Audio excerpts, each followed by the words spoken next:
asalaamaaleykum ñu ngi leen di nuyu bu baax ku ci ne ci woote bii nga xam ne hôpital moo ko woote tey ngir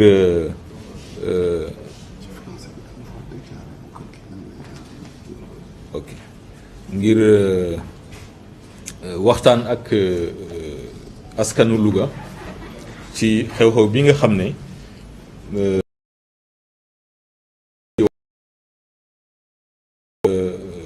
maar d'Italie yi faatu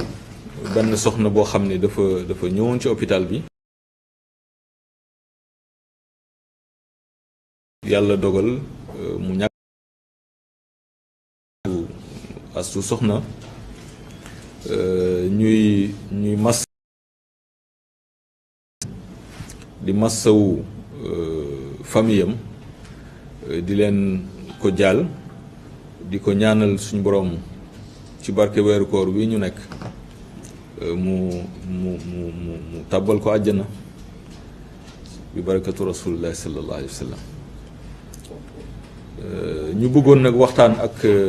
askan wi yéen ngeen di ñu ci jàppale ci point de presse bi ñuy def ndax lu bari ñu ngi koy dégg te ñu ëpp ci ñiy wax jëm ci presse bi yenn ci organes yi en tout cas am na yu bari yuñ ci wax fekk ñëwuñ ci hôpital bi laaj waa hôpital te liñ ci xam ak néew donte le nekkuñu ci métier bi métier journaliste liñ ciy dégg daal mooy journaliste bi war na balaa muy wax ci mbir bu fekkee ñaar a ko séq mu laaj ñaar ñëpp loolu foog naa ne yéen ñi ci yëngu yéen ñu koy xamal kon bu fekkee ni ñun gis nañ rek jékki-jékki gis ay organes di titré ci mbir mi te ñëwuñ ba ci ñun laaj ñu daf ñuy xaw a jaaxal kon loolu bokk na ci li tax ñu bëgg a waxtaan ak askan wi wax leen en tout cas liñ ci nemmiku donte le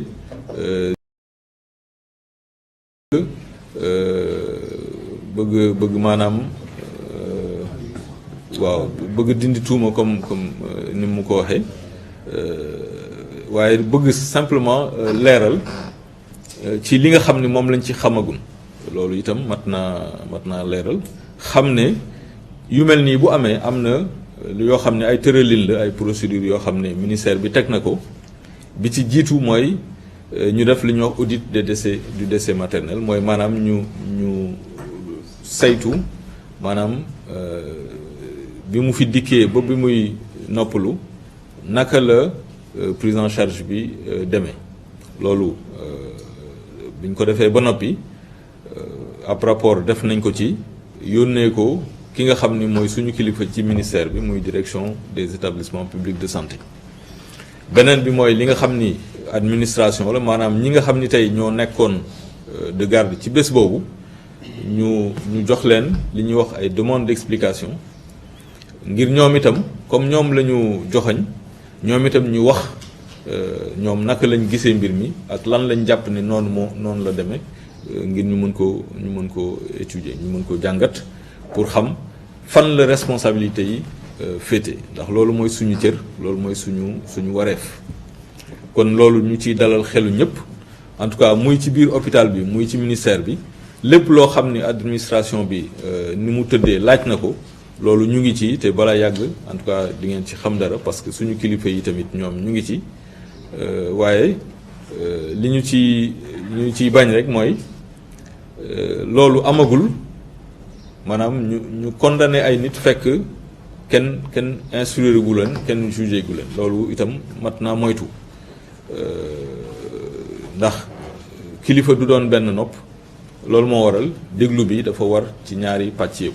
donc loolu recevoir nañ borom këram bésu talaata ji weesu déglu nañ ko bu baax a baax dëfal ko sant ko itam ci ak dalam parce que wane na ko maskawu nañu ko léegi nag lépp loo xam ni ñoom famille bi jàpp nañ ne loolu war nañ ko def ñun dañu koy respecter parce que itam seen àq la bu ñu jàppee ni ni ñu ko waxee ni ñu ko waroon taxaw bi demewul noonu ñu dem ba ci yoon loolu di gis dégg nañ ko ci yenn organe de presse yi loolu itam bu ñu ko defoon ñun du ñu am lu ñu ciy wax parce que seen àq la ñu dem ba fi mbaxane doonee benn ñu jooytu fa li ñu war a jooytu su fekkee ni jàpp nañ ñoom ne toppatoo bi demewul ni mu war a dem loolu ñun dañ koy nangu bu baax su boobaa yoon moom xam na ni muy def ndax dana déglu ñi mu war a déglu ñëpp su boobaa lu ci yoon def ñu xam ne loolu moo ci war a am loolu dañ koy nangu bu baax ñu koy seereel ñëpp ñoo xam ni mbir mi soxal na leen kon di sant bu baax di fàttali rek ne ñi fi ne ñëpp di liggéey ci santé bi maa ngi feggoo ak médecin chef de région par intérim bi docteur Khalidou Ba sur intérim mu docteur Cheikh Sadibou Senghor maa ngi feggoo madame Babou di représentante association nationale des sages-femmes maa ngi feggoo ñi nga xam ni ñooy nekk ci biir hôpital bi docteur Loukar Souleymane mooy président commission médicale d'établissement bi monsieur El Hadj Demba Diallo mooy représentant du personnel au conseil d'administration partenaires sociaux yëpp teew nañ fi monsieur Ali Nabédé moo représenté syndicat SUTSAS monsieur Jobilong moo représenté syndicat technicien supérieur yi SATSUS monsieur Insa Goudia bi représenté Centras docteur Mbaye Thiam du chirurgien moo représenté syndicat SAMES ak l'ensemble du staff administratif ak les anciens de l'hôpital notamment sëñ Baba Fall ak suñu sëriñ suñu xarit sëñ Cheikh Sarr nga xam ni moom itam ci hôpital bi lay liggéeyee bref pour dire que képp ku yëngu ci hôpital bi lii soxal na la te metti na la ba tax na liñ ci namm ci taxawaay yépp mooy bu fekkee ni yoon tàbbal na ci loxoom ñu ànd ak moom liggéey ca na mu ko bëggee am collaborer coopérer avec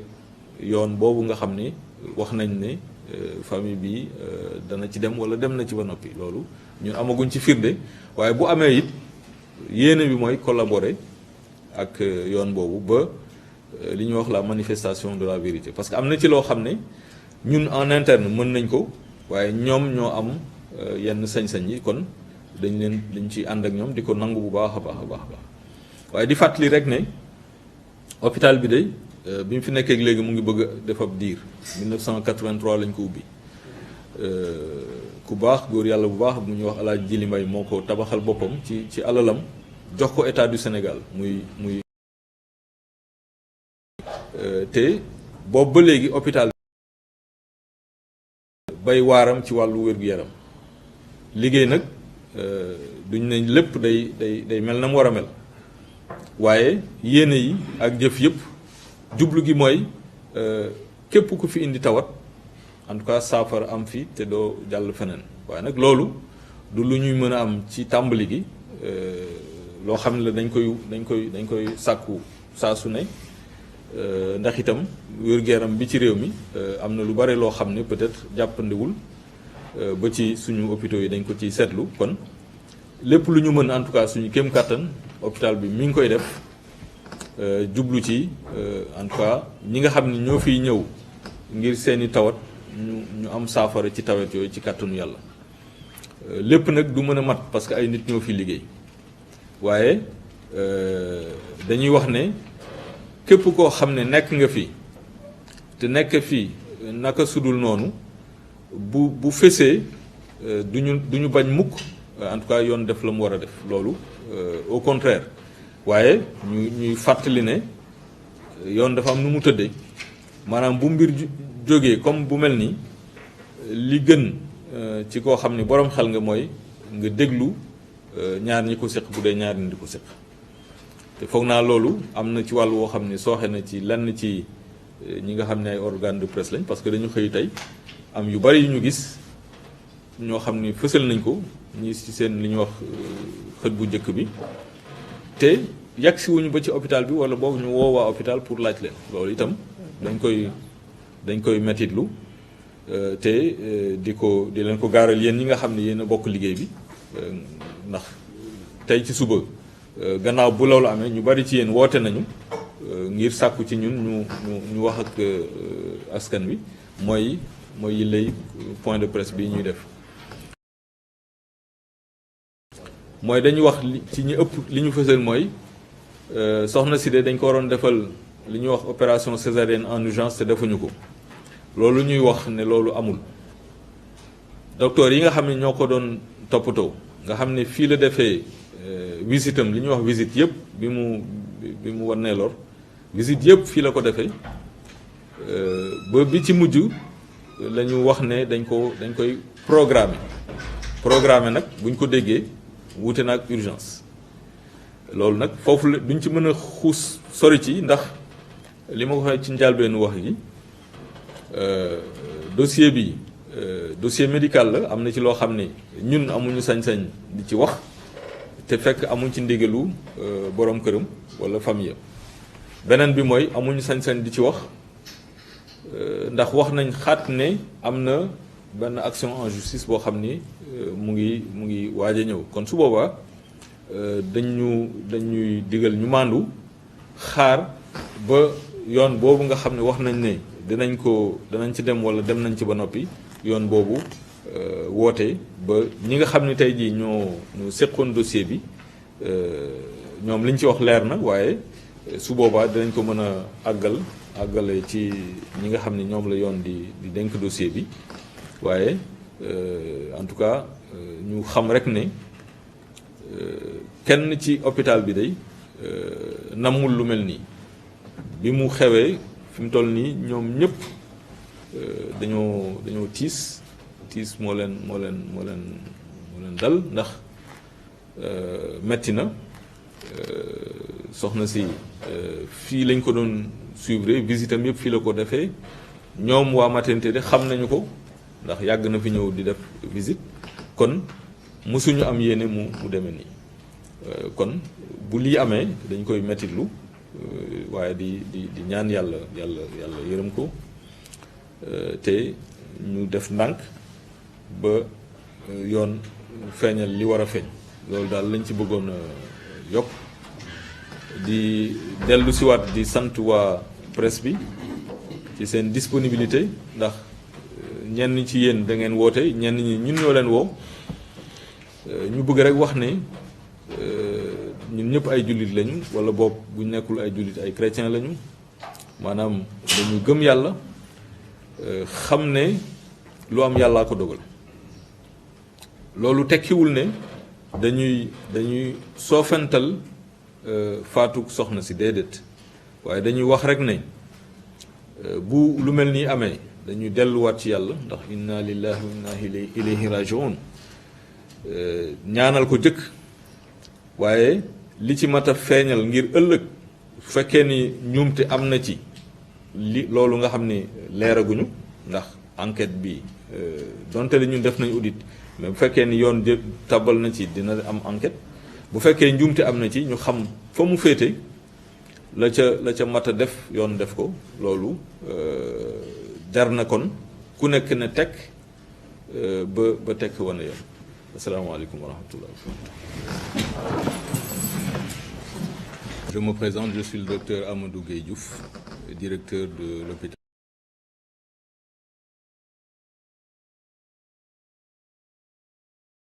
À notre invitation, dans le cadre de ce point de presse que nous avons souhaité tenir, au regard de l'actualité.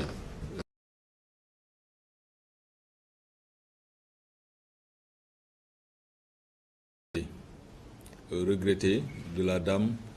Astou Sokhna, ici même dans la maternité de l'hôpital. Nous commencerons d'abord par regretter ce décès. Nous sommes en plein mois de Ramadan et comme vous le savez, tous les personnels soignants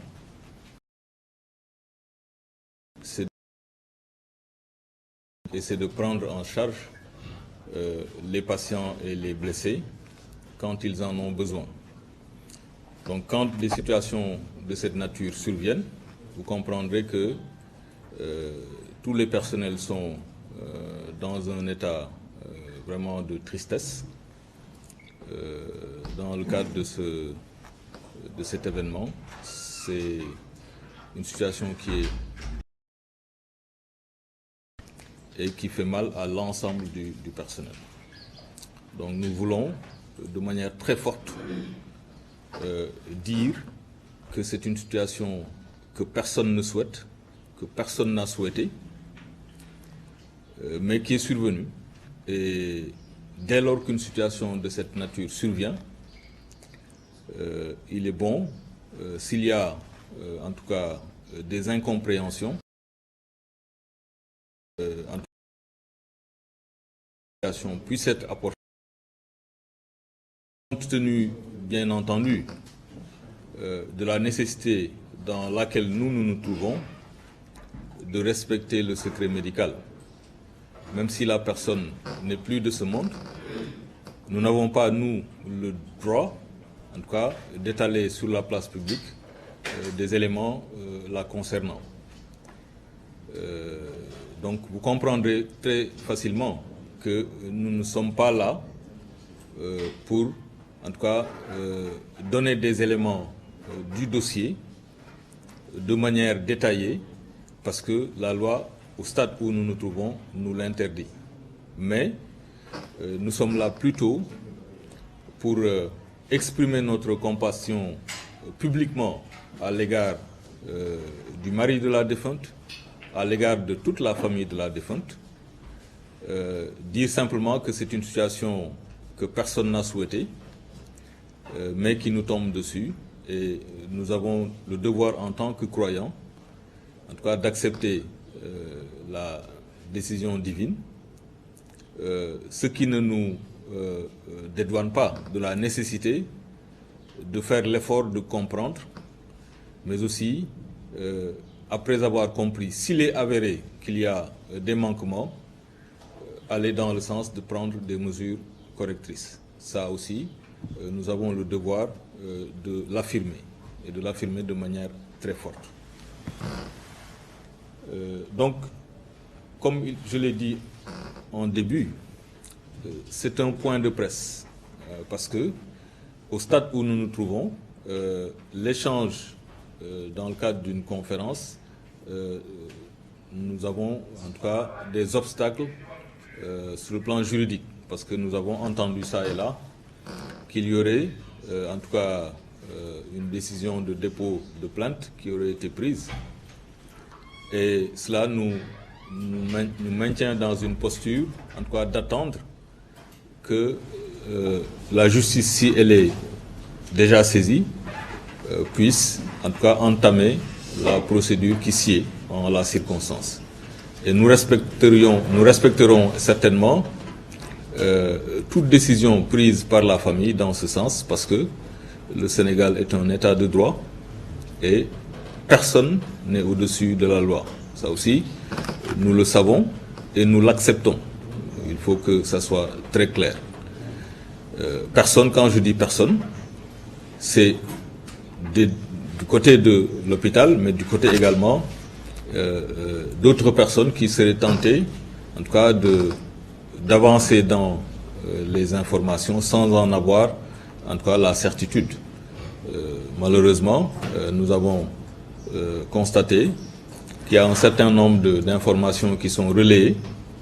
alors que la plupart de ceux qui relaient ces informations-là n'ont pas encore pris la tâche de l'hôpital pour connaître la version de l'hôpital. Et cela aussi, nous le regrettons, mais nous comprenons qu'il y a une part d'émotion dans ces réactions-là. Mais notre devoir, en tant que responsable, c'est de garder la tête froide dans ces situations-là. J'ai évidemment dit que nous regrettons ce décès. Je pense que toutes les personnes et les personnalités présentes ici sont dans la même situation que nous, hôpital. Nous avons à côté de nous le médecin-chef de région par intérim, le docteur Khalidouba. Nous avons la représentante de l'Association nationale des sages-femmes d'État. Extérieur, mais à l'intérieur, l'ensemble des segments de l'hôpital est ici dans cette salle, à commencer par personnel au conseil d'administration, M. El Hadj Demba Diallo, l'ensemble des partenaires sociaux de la structure, également représentés ici. Je veux parler de M. Ali Nabédé, secrétaire général du SUTSAS, de M. Jo Bilong, secrétaire général du SATSUS, et de M. Insa Goudiaby, secrétaire général du Centras. À côté, et du Dr Mbaye Thiam, secrétaire général du SAMES de l'hôpital, à côté des membres de l'ensemble des membres du staff. Juste pour dire que c'est une question qui pour nous est une question très importante et que nous n'avons pas l'intention, en tout cas à aucun moment, d'esquiver quoi que ce soit. Parce que nous sommes une structure publique, nous sommes dans le cadre du service public hospitalier et nous avons le devoir dans ces situations-là, en tout cas, de donner en tout cas une position claire de la structure. Évidemment, tout ce qui a été nécessaire en termes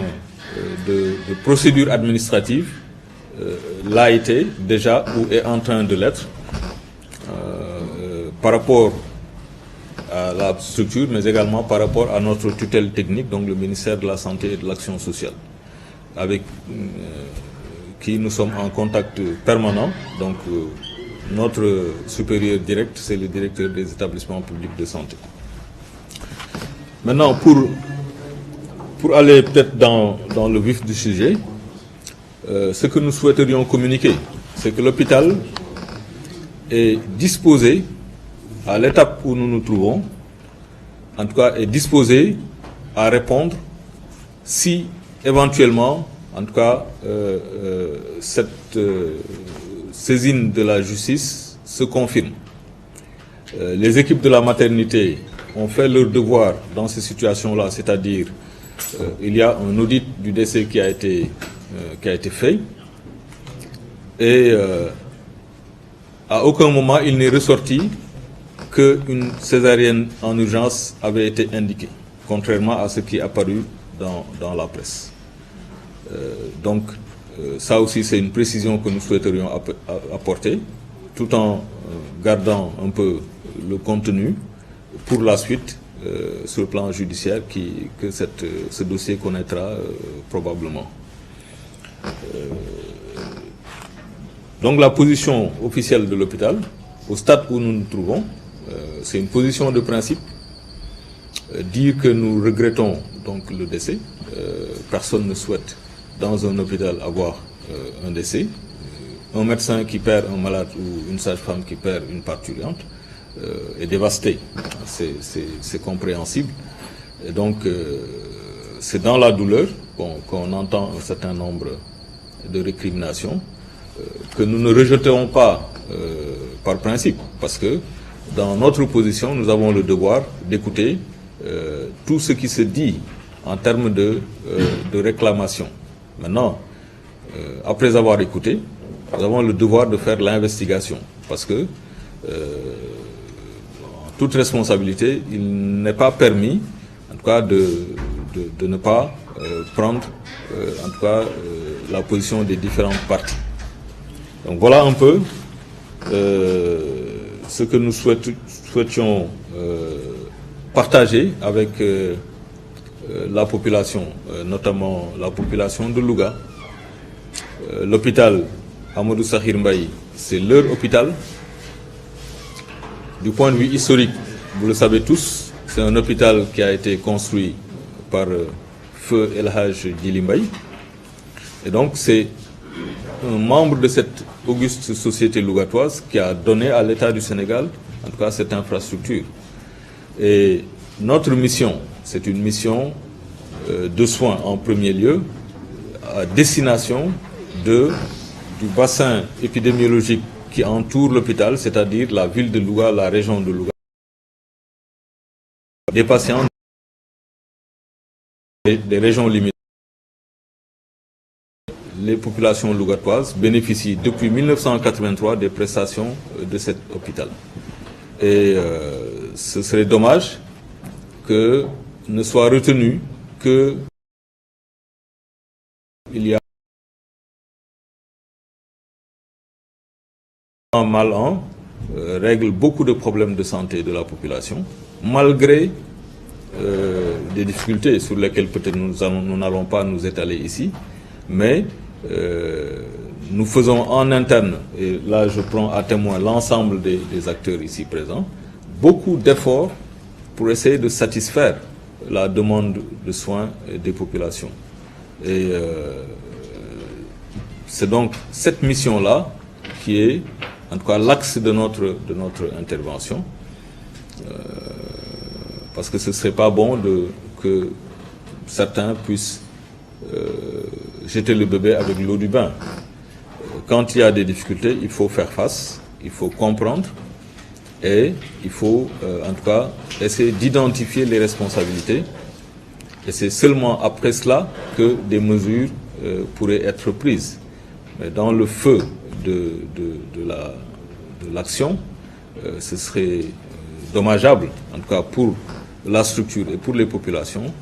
que, en tout cas, certains personnels puissent être jetés à la vindicte populaire, alors que les responsabilités ne sont pas encore situées. Donc, j'en appelle, en tout cas, à des positions de principe clairs. Nous souhaitons rassurer les populations quant à nous, quant à notre volonté de continuer à satisfaire la demande de soins. Et donc, nous nous mettons dans cette disposition. Trahiront la mission qui est la demande de soins des populations. Ça, nous le martelons, nous le clamons fortement. Nous rassurons les populations et nous souhaiterions être accompagnés dans ça par les populations elles-mêmes, mais également par l'ensemble des personnalités de la ville de Louga et la partie prenante de la multilatéralité. Voilà un peu, mesdames et messieurs de la presse, communiqué par rapport à cette situation qui est et qui appelle de notre part un profond regret, en tout cas de ce qui est intervenu. Je vous remercie. En Wolof. Wow. Est-ce que je peux dire la même chose?